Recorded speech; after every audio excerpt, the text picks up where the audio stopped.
रो मत, मैं हूं ना।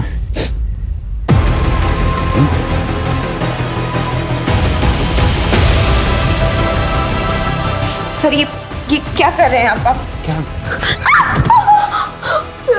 प्लीज सर, प्लीज प्लीज मत करिए मुझे। चिल्लाई तो नौकरी से निकाल दूंगा। Sir please sir.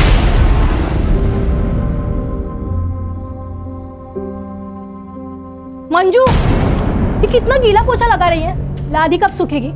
50 बार समझा चुकी हूँ, लेकिन तेरे दिमाग में ना कुछ घुसता ही नहीं है। यूजलेस।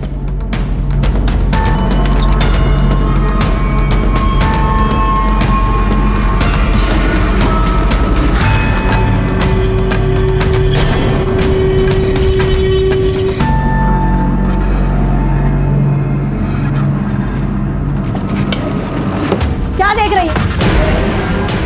हर जगह पे नजर रहती है ना तेरी। जा काम कर।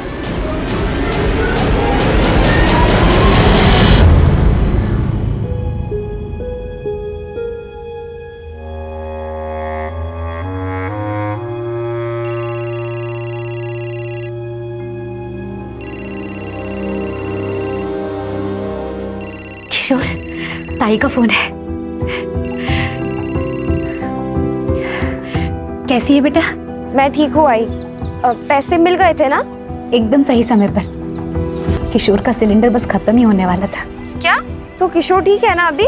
हाँ, तू अगर पैसे नहीं भेजती ना तो पता नहीं क्या होता। ओह आई। बेटा ये ले, किशोर से बात कर।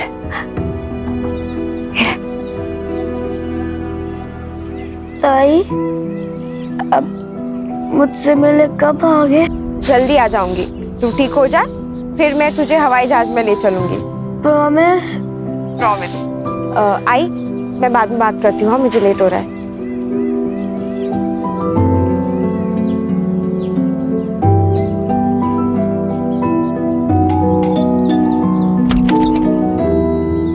टाइम मिला तुझे वापस आने का? सॉरी भाभी, वो थोड़ा लेट हो गया। सॉरी भाभी, इतना लेट आई है, अभी खाई खाई में काम करेगी। नहीं भाभी, आप टेंशन मत लीजिए, मैं अच्छे से काम करूंगी। खाई खाई के चक्कर में ना कहीं गंदगी नहीं रह जाए। और हाँ, वो मीता के घर जाके आई या जाना बाकी है? नहीं भाभी, बाकी है। अभी तो मैं शिल्पा भाभी के घर से आ रही हूँ। सुन, तुझे ना पैसों की जरूरत थी, इसलिए वो शिल्पा के घर में काम करने बोला था। वो तेरा पार्ट टाइम है, ये फुल टाइम है। लेकिन तुझे मेरे घर के काम की और मीता के घर के काम की बिल्कुल चिंता नहीं है।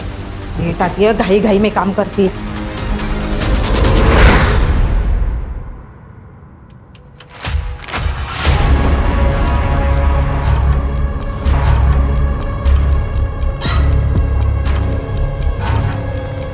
नीतू, मैं जा रहा हूँ। आई, मैं जा रही हूँ। मंजू, चॉकलेट तेरे लिए, बाद में खा लेना, ठीक है? लेना, और आई को बोलना मत। बाय। अरे मंजू, तू आ गई? आजा। जी भाभी।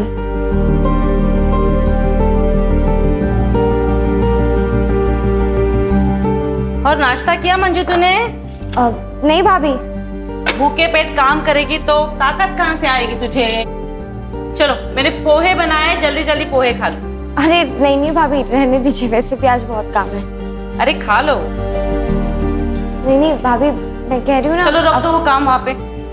अरे नहीं भाभी, तू बैठ जा। अभी झाड़ू फिर भाभी के नहीं, घर बाद में करते हैं ना काम। तू बैठ जा, बैठ जा। चलो पोहे खा ले, ठीक है? मैं आती हूँ।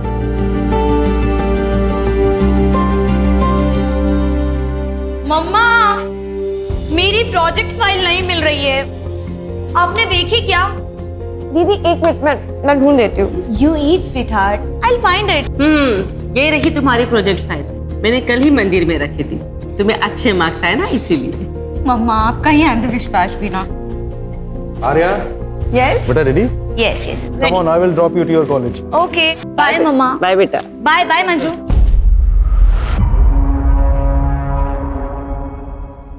तू चिकन क्यों ले रही है?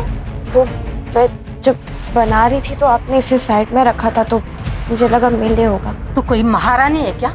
कि तेरे लिए मैं अलग से निकाल के रखूंगी या हमारे कुत्ते के लिए? तेरा खाना इधर है, ये ले, गरम कर ले इसे। ये छोले तो मैंने पिछले हफ्ते बनाए थे ना, तो क्या हुआ? खाना फेंक दूं? खा ले चुपचाप। एक हफ्ते का पुराना खाना और तुमने खा लिया मंजू? तो क्या करती, भूख लगी थी तो खा लिया। कि लोग ना भाइयों के साथ ऐसे ही बर्ताव करते। नीता भाभी, देविका, आर्या, नवीन सर, ये सब बच्चे, लेकिन बाकी सब तो हैवान है, हैवान।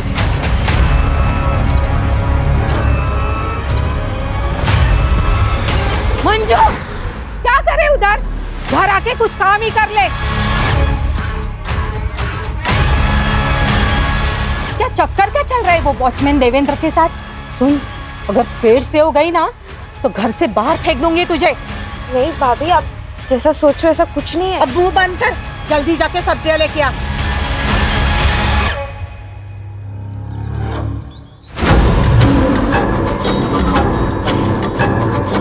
देखो दत्तू, तुम मेरा रास्ता छोड़ दो, ठीक है?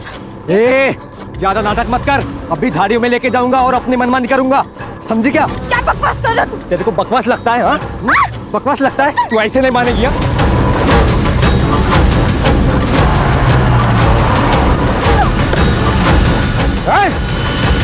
छोड़ दे।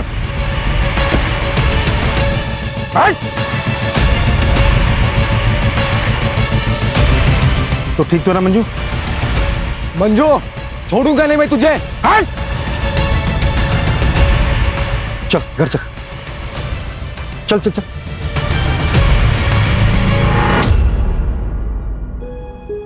मंजू, मंजू ऐसे मत रो, हिम्मत से काम लो। अच्छा हुआ बाई चांस नवीन वहाँ पे पहुँच गए थे, वरना पता नहीं वो गुंडा उसके साथ क्या करता।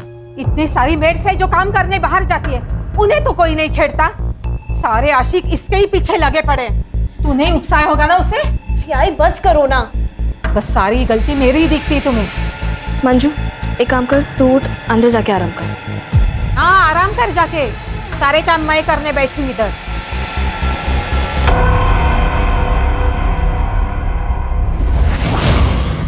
बेटा मेरी मजबूरी थी, नहीं तो तुझे काम पर कभी नहीं जाने देती। खुद मेहनत करके दोनों को पाल लेती, लेकिन किशोर को मेरी जरूरत है। और तेरे बाबा के बारे में तो जानती है ना, सारा पैसा दारू में उड़ा देते हैं। मुझे पूरा यकीन है एक दिन ये सारी मुसीबतें खत्म हो जाएंगी।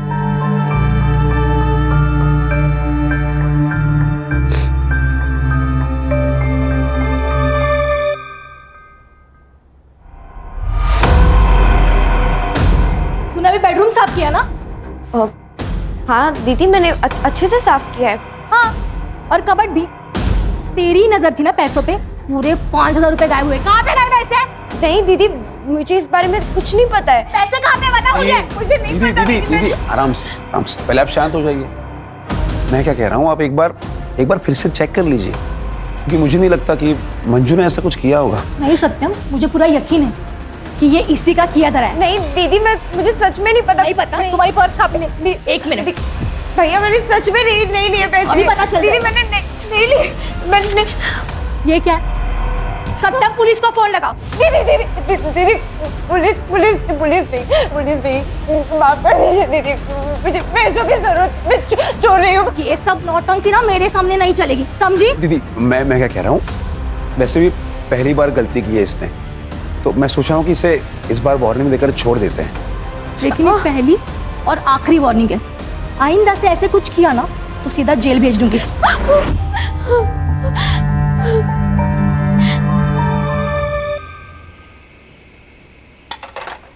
मंजू क्या कर रही है? चलते। अरे लेकिन कहाँ? अरे यार, मम्मा पापा देविका के पेरेंट्स के साथ बाहर गए, हम भी कहीं चल के पार्टी करते हैं ना। लेकिन दीदी, हम जा कहाँ रहे हैं बताइए। अरे तुम बैठो, हम लॉन्ग ड्राइव पे जा रहे हैं। सिट।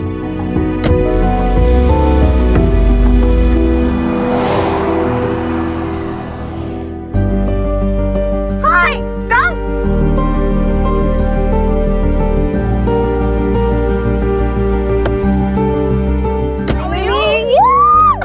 कैसी है? I am good. अरे इसी के लिए? हाँ यार, चलो फिर मजा आने वाला है। चले मंजू, चलो।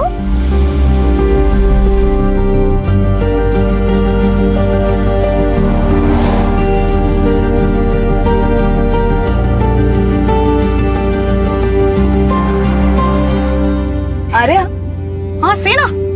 ये हम कहाँ गए? एक सेकंड, गाड़ी साइड में लगा। चरक लेना। दीदी क्या? मंजू सुनो, तुम यहाँ पे वेट करो, हम लोग बाहर देख कर आते हैं। ठीक है? लेकिन हाँ, हम लोग आ रहे हैं। हाँ? वेट कर।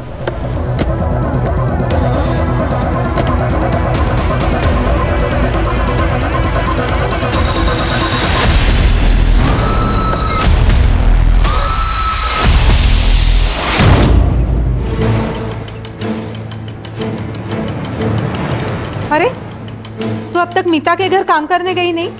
मैं अब वहाँ काम नहीं करती भाभी, मैंने यहाँ पास ही में दूसरा छुट्टा काम ले लिया है। ऐसा क्यों? वहाँ काम बहुत होता है ना भाभी, इसलिए।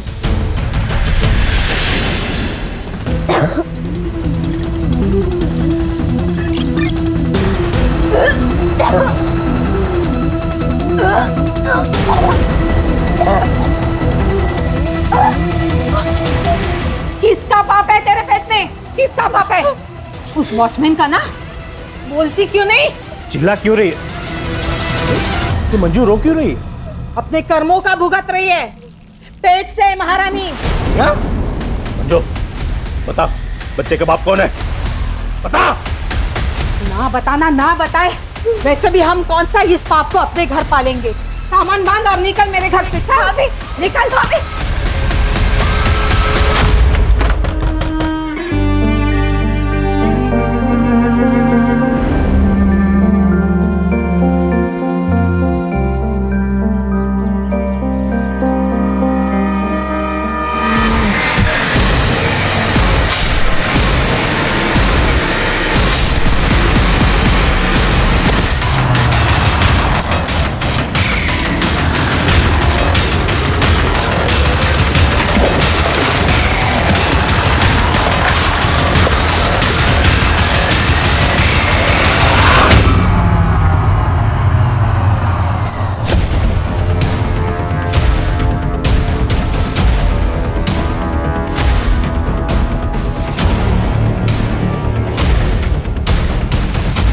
सर, पास के झोपड़पट्टी वाले को नाले में एक थैलियाँ मिली है। इस थैली के अंदर बॉडी के टुकड़े मिले। सर देखकर लगता है स्टैबिंग के बाद बॉडी के टुकड़े करके यहाँ पे डंप कर दिए। चेहरे की फोटो खींच के सारे महाराष्ट्र के पुलिस स्टेशन में सर्कुलेट कर दो और बॉडी को पोस्टमार्टम के लिए भेज दो। ओके सर, बॉडी आइडेंटिफाई हो गई है। मंजू काले नाम है, उम्र 17 साल। सर कुछ दिन पहले हिंजवड़ी पुलिस स्टेशन में उसने एक कंप्लेंट भी लिखवाई थी।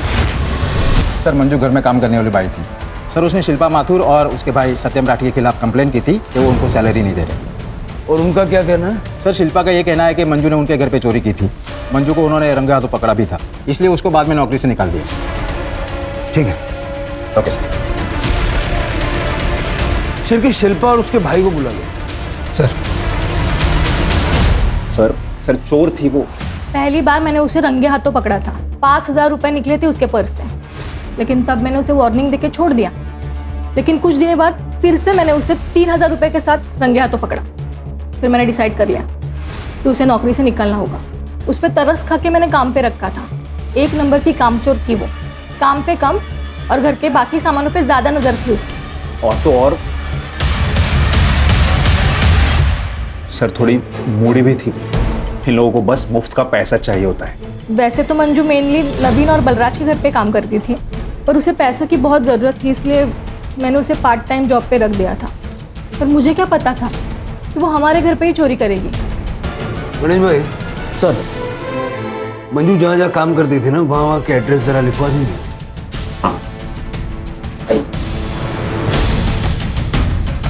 ये भाई बहन की डिटेल्ड बैक स्टोरी निकालो। सर मंजू की postmortem report. Sir postmortem report के हिसाब से मंजू की मौत 15 नवंबर की रात को 9 बजे से लेकर 12 बजे के बीच में हुई थी। और सर मौत का कारण है पेट में मल्टीपल स्टैबिंग, कुल्हाड़ी या किसी ऐसे चीज़ का इस्तेमाल किया गया है। और सर मर्डर के समय वो 6 वीक प्रेग्नेंट थी। मंजू के माँ बाप को बुला के उसकी पहचान करवाओ और ये जहाँ जहाँ वो काम करती थी उसे जाके मिलते हैं।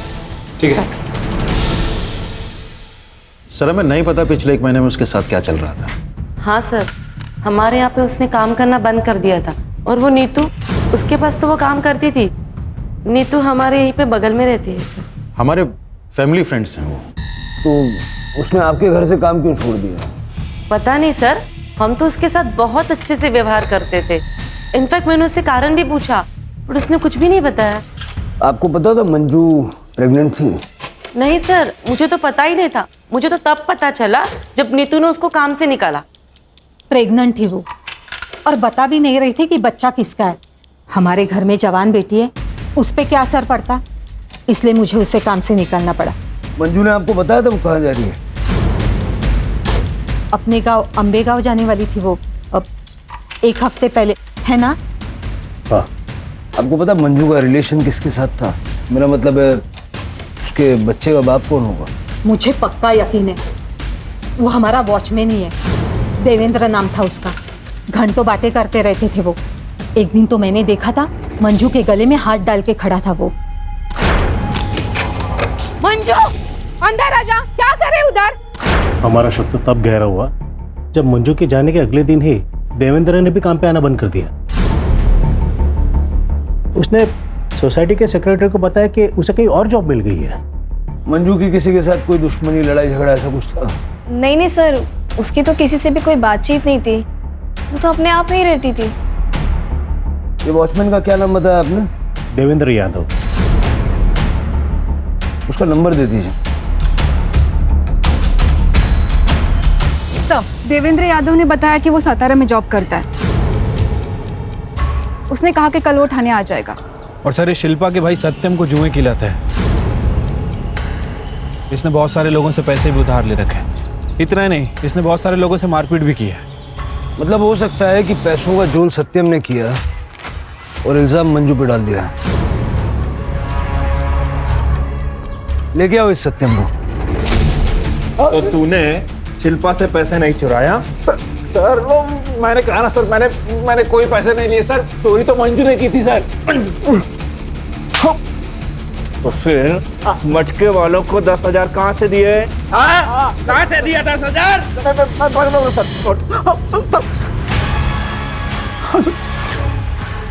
मैं दीदी के कबड़ से छोटी छोटी अमाउंट लिया करता था सर, ताकि दीदी कभी नोटिस ना कर पाए। एक दिन मंजू ने मुझे ऐसा करते हुए देख लिया सर।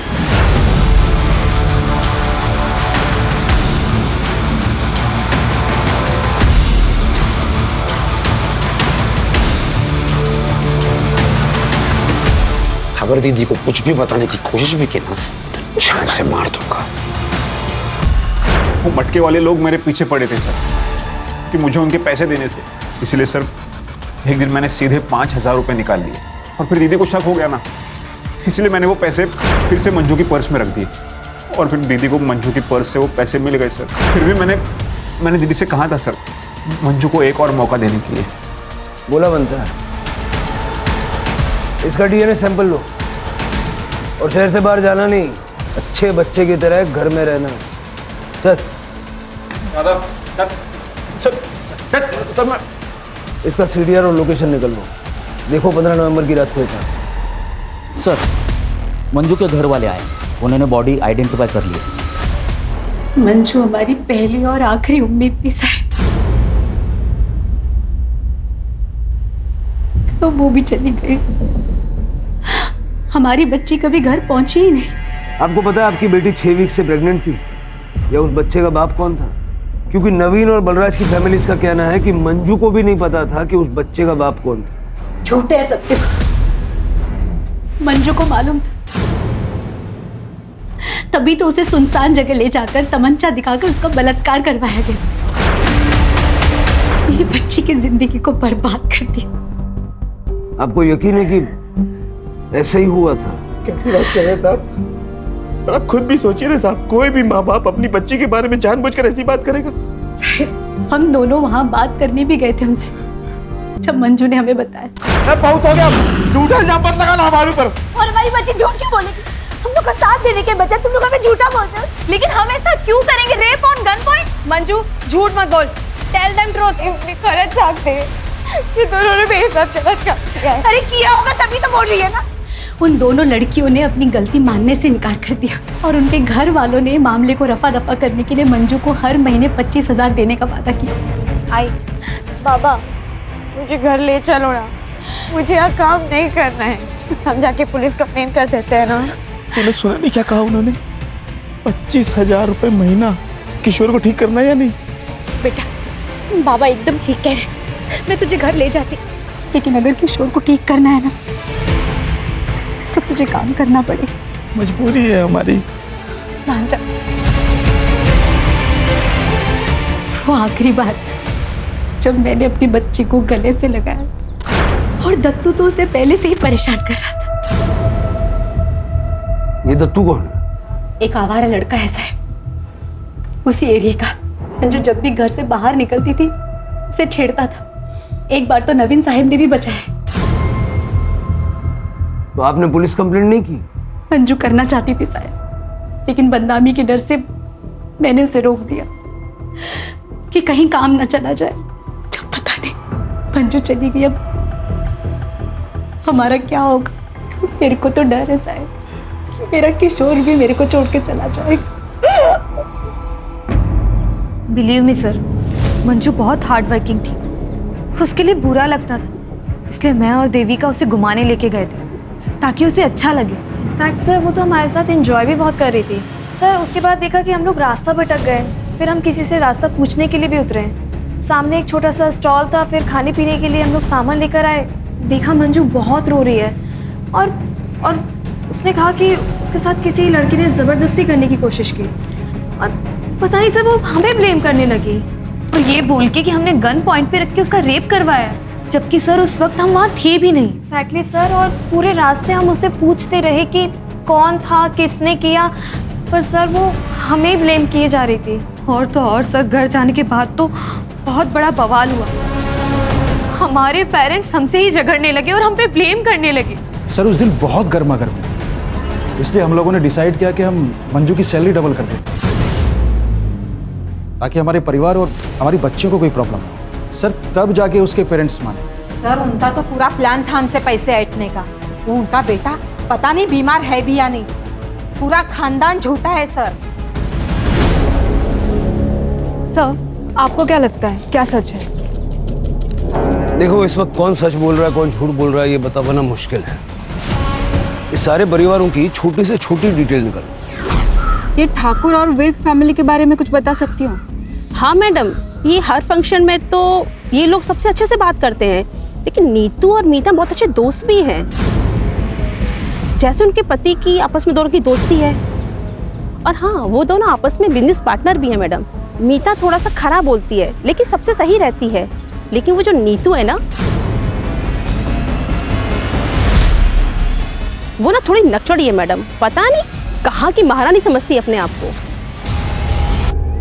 नवीन तो एकदम अच्छा आदमी है सर, क्या कम बोलता है लेकिन एकदम फ्रैंक और ओपन माइंडेड है सर। और वो बलराज, वो तो एकदम का लिच्चर है सर। एक बार तो मैंने उसे अपने बेटे को तारते हुए भी देखा था, तब से मैंने अपने बेटे को मना कर रखा है उसके हमने सब बात न करें। मैम मैं बस हाय हेलो करती हूँ आर्या और देविका से, उससे ज़्यादा मेरी कोई दोस्ती नहीं है, लेकिन वो दोनों हमेशा साथ रहती है। और मैंने सुना है कि वो दोनों साथ में पार्टी करती है और ड्रग्स भी लेती है।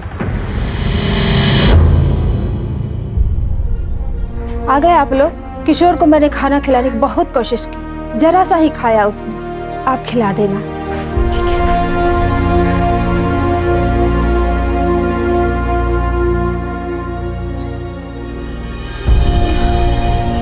आई बाबा, अब ताई वापस कभी नहीं आएगी ना? आई तुम रो क्यों रहे हो? ताई नहीं आएगी? ताई तेरी याद आ रही है। आई मिस यू ताई। हो सकता है ये दोनों फैमिली झूठ बोल रहे हैं। इनको पता है कि मंजू का रेप किसने किया, या फिर ये दोनों लड़कियां झूठ बोल रही हैं और इनका परिवार इनकी मासूमियत पे भरोसा कर रहा है। सर ऐसा भी हो सकता है कि सावित्री और गंगू झूठ बोल रहे हैं। हो सकता है कि इन लोगों ने ब्लैकमेल करके अच्छा पैसा बनाने की सोची, या फिर मंजू उतनी सीधी थी ही नहीं, इसलिए ये दत्तू टाइप के लड़के उसके पीछे पड़े रहते। बहुत कंफ्यूजिंग है सर।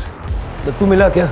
सर अभी तक नहीं। वो और उसकी बहन योगिता दोनों अंडरग्राउंड है। सर पता चला है कि योगिता से पहले वो विर्क और ठाकुर फैमिली में काम करती थी, लेकिन सर बीमारी के कारण वो काफ़ी छुट्टियां ले रही थी, इसलिए उन्होंने योगिता को हटा के मंजू को परमानेंट काम पे रख लिया था। मतलब योगिता के पास भी मंजू से बदला लेने का मोटिव था। ये भाई बहन को जल्द से जल्द ढूंढो। सर, वॉचमैन यादव आ गया।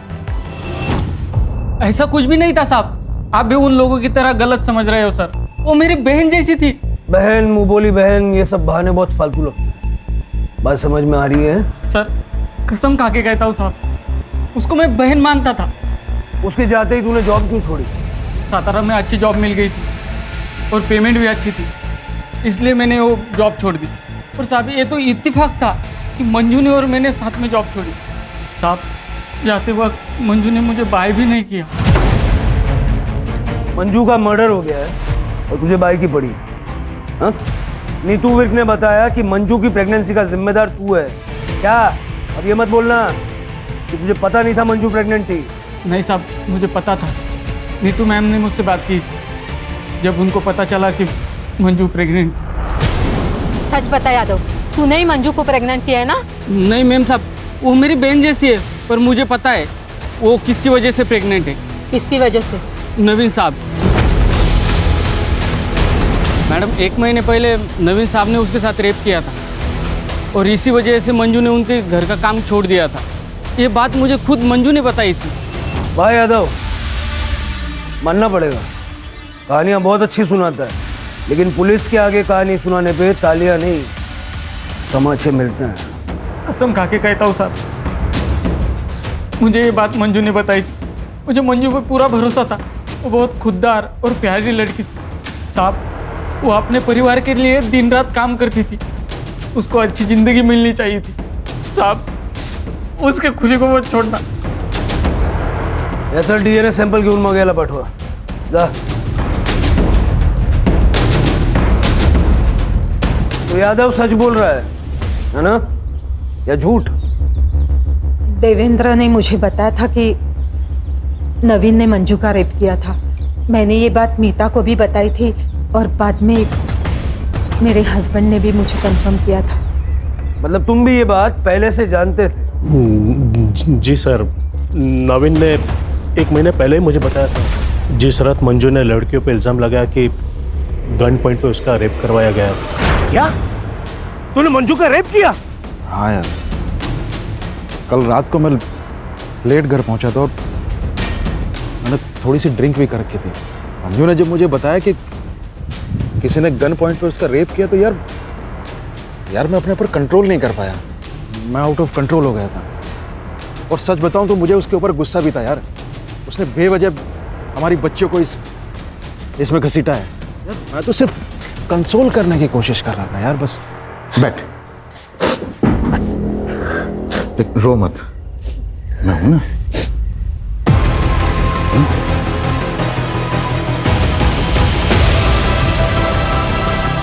सर ये क्या कर रहे हैं आप? क्या? प्लीज सर, प्लीज मत करिए मुझे। चिल्लाई तो नौकरी से निकाल दूंगा। सर प्लीज सर छोड़िए।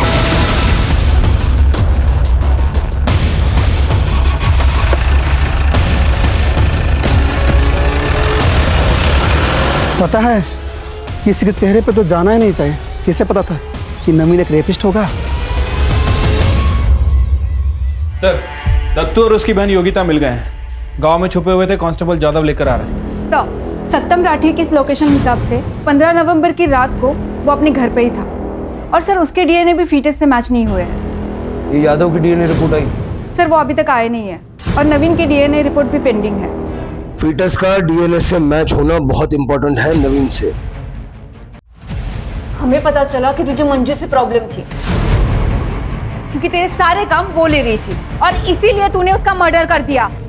नहीं, मैंने ऐसा कुछ नहीं किया। और तू हीरो, तूने मंजू का रेप किया ना? अपनी दीदी का रास्ता साफ करने के लिए उसका मर्डर कर दिया। बोल वरना। नहीं साहब, वो सब तो मैं ड्रामा कर रहा था उसको डराने के लिए। रेप किया, मैं तो उसको जिंदा जलाने के लिए बोलता था। तू मुझे जलाना चाहता है ना, मेरा रेप करना चाहता है ना, तो ठीक है, एक काम कर, तू ना मुझे मार ही दे, पर तू मुझसे एक वादा कर कि मेरे मरने के बाद तू मेरे भाई का, उसके इलाज का और मेरे आई बाबा के 2 वक्त के रोटी का इंतजाम करेगा। क्योंकि अगर मैं नहीं रही ना तो मेरे पीछे उनके देखभाल के लिए कोई नहीं है। बोल, करेगा तू ये सब?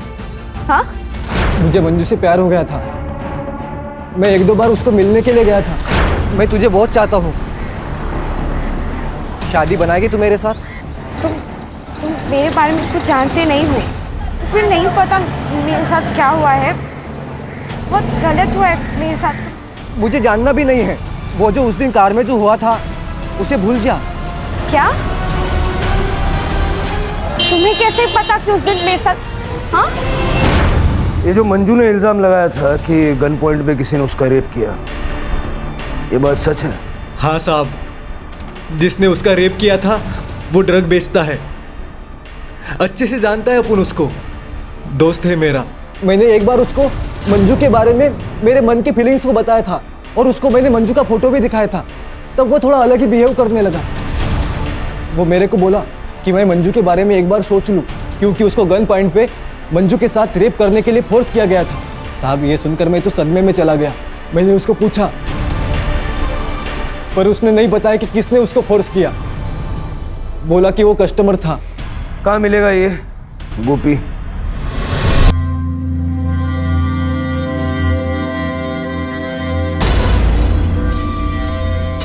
शादी को देना, ठीक है? चला, और माल किधर गया? क्या रे गोपी, चल तेरे से कुछ बात करने का है। कौन है रे तू, और क्या बात करना है तेरे को? वो गन पॉइंट वाला मर्डर केस है ना, उसके बारे में।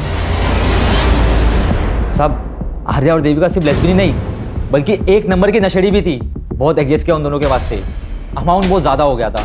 मैंने बोला पहले का अमाउंट क्लियर करो, फिर माल मिलेगा। फिर साहब, वो लोग ने 1 महीने पहले एक सुनसान जगह पे बुलाए थे साहब। तो ये वीडियो सच है? तुम दोनों ने मिलकर गोपी को फोर्स किया कि वो मंजू का रेप करे? जी मैम, हम ये वीडियो दिखा के फ्री पे ड्रग्स लेंगे। और वो गन कहाँ से आई? सर, वो गन नकली थी। हाँ सर, ये देखिए, हमने ऑनलाइन ऑर्डर की थी। ये देखिए,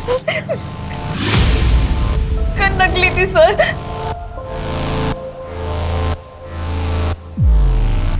और इसके बारे में क्या कहना है?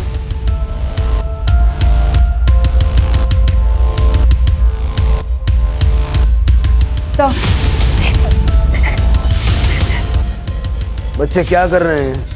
कभी जानने की कोशिश की आपने? सारे माँ बाप को लगता है कि हमारे बच्चे बहुत अच्छे हैं, बहुत सीधे हैं, लेकिन बच्चों की हरकतों पे नजर रखने की जिम्मेदारी भी माँ बाप की होती है। क्यों चला दो चलो।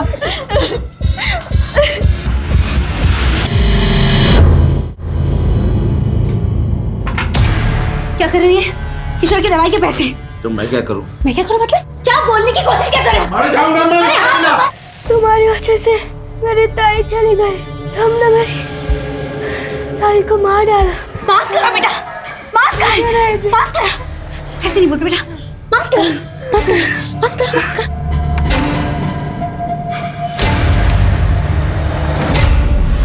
सर, अभी तक जितने भी डीएनए सैंपल लिए किसी के भी सैंपल फीटस से मैच नहीं हो रहे। यादव, गोपी, दत्तू, यहाँ तक कि नवीन के भी सैंपल मैच नहीं हुए। तो बच्चा किसका था और मंजू को किसने और क्यों मारा? जिस तरह से आर्या और देविका का सैडिस्टिक नेचर है, ये दोनों भी मंजू को मार सकते हैं। लेकिन पड़ोसियों के मुताबिक जिस रात ये मर्डर हुआ, ये लोग देर रात तक पार्टी कर रही थी। चल के हो सकता है कि कोई ऐसा है जिस पे अभी तक हमारा शक नहीं गया, या जो हमारे सामने ही नहीं आया। सर, यादव का वीडियो कॉल आ रहा है। उठाओ। हाँ यादव। सर, काम से छुट्टी नहीं मिली सर, इसलिए मैं पुणे नहीं आ पाया। पर मुझे कुछ बहुत ज़रूरी चीज़ बतानी थी सर, जो मुझे मंजू ने बताई थी। वो कार में जो रेप हुआ था ना, उसके पहले वो कुछ दिन के लिए अपने गांव गई थी और वापस आने के बाद वो अपनी माँ से बात कर रही थी। तब मैंने सुना था। आई, तो आत्महत्या करने के बारे में सोच भी कैसे सकती है? अच्छा हुआ बाबा वहाँ समय पर आ गए और तुझे वो पेस्टिसाइड पीने से रोक लिया। तुझे पता भी है तेरे बाद किशोर का क्या होगा, कौन देखभाल करेगा उसकी? तू दोबारा ऐसा कदम नहीं उठाएगी। चल फोन ठेवते। मंजू, क्या हुआ? तेरी आई अपनी जान क्यों लेना चाहती है? क्योंकि मेरे साथ जो हुआ है उन्हें ऐसा लगता है कि उन सबकी जिम्मेदार वो है। क्या हुआ है तेरे साथ? मंजू, अब घर चलेगी महारानी। तुम्हें अंदाजा है सावित्री ने अपने आप को खत्म करने की कोशिश क्यों की?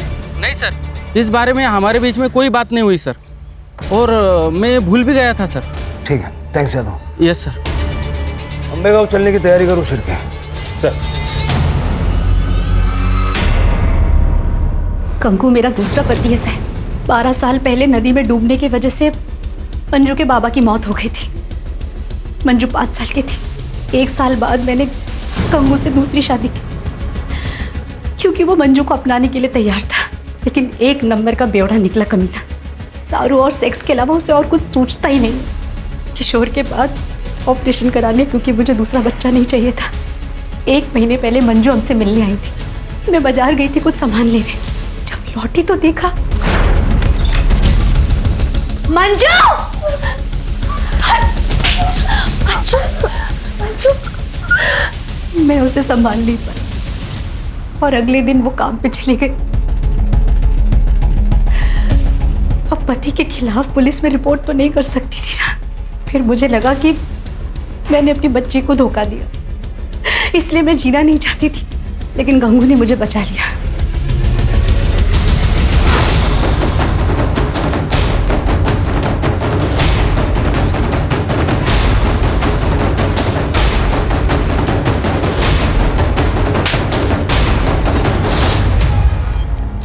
सर, जैसा कि सावित्री ने बताया था, गंगू ने ही मंजू का रेप किया है। सर, फीटस डीएनए के लिए भेज दिया है। सर 15 नवंबर का सीसीटीवी फुटेज मिल गया है। तालाब पे जाने वाले रोड का सीसीटीवी फुटेज। सर 15 तारीख की शाम को 5 बजे के आसपास नवीन की गाड़ी यहाँ से गुजरी है। लेकिन नवीन ने तो कहा था कि उसकी गाड़ी बलराज लेके गया था खंडाला बिजनेस मीटिंग के लिए और रात को लौटा था। नहीं सर, वो झूठ बोल रहा है। ये देखिए दूसरे कैमरे के सीसीटीवी फुटेज। लेके आओ दोनों को।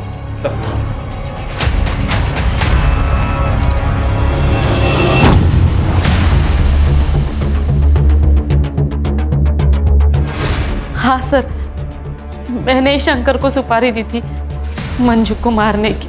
नीता भाभी, मुझे अंबेगांव तक छोड़ने के लिए थैंक यू। हाँ, इट्स ओके मंजू, और अपने पैसे के लिए चिंता मत करना। मैंने नीतू से बात की है, वो तुम्हें पैसे दे देगी।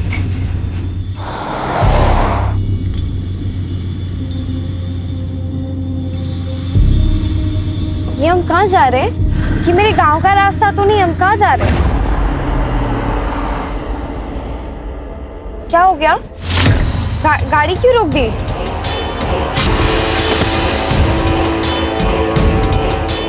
सॉरी मंजू, तुम्हारा जीना मेरे लिए और मेरे परिवार के लिए खतरे से खाली नहीं है। सर, मुझे डर लग रहा था कि उसकी प्रेगनेंसी की बात कहीं बाहर ना आ जाए। शर्म नहीं आई? एक महिला होके तुमने अपने पति के घिनौने काम को छुपाने की कोशिश, यहाँ तक कि मंजू का खून कर दिया। और वैसे तुम्हें बता दूं, मंजू के पेट में जो बच्चा था नवीन का नहीं था। लेके जाओ इनको। चलो मैडम, चलो। Thank you. जब भी पुणे आओगे मिलना जरूर, ख्याल रखना। सर, गंगू का डीएनए फीटस से मैच हो गया है, जैसा कि देवेंद्र को प्रॉमिस किया था। मंजू को इंसाफ दिला दिया सर। सर, वो किशोर काले, मंजू का भाई, उसकी डेथ हो गई। सर, जब से हम अंबेगांव से वापस आए तब से उसने ऑक्सीजन सप्लाई और दवाई लेने से मना कर दिया था। संभालो अपने आप को। सर, अगर ये सो कॉल्ड पढ़े लिखे लोग मंजू को जिंदा रहने देते तो कम से कम किशोर तो जिंदा होता। फिर कि हमारी सर्विस में इमोशन का कोई काम नहीं। वैसे तो तुम काम ही नहीं कर पाएंगे। अब यही प्रार्थना करो कि वो दोनों भाई बहन जहाँ कहीं भी हों खुश हों।